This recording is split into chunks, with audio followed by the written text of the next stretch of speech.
Doctor সাহেব, স্ত্রীর ডেলিভারির সময় স্বামীকে ডেলিভারি রুমে যেতে দিন, যাতে সে কোনোদিন বলতে না পারে তুমি আমার জন্য কি করেছো।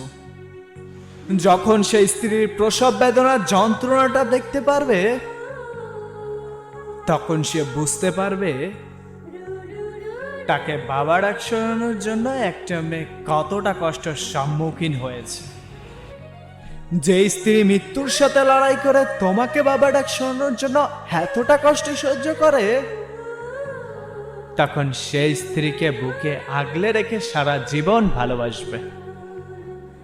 নারী, তুমি পারো বটে, তুমি বহুরূপী, তুমি বহুরূপী। সকল কষ্ট সহ্য করার পরও সবকিছুই মানিয়ে নিতে পারো।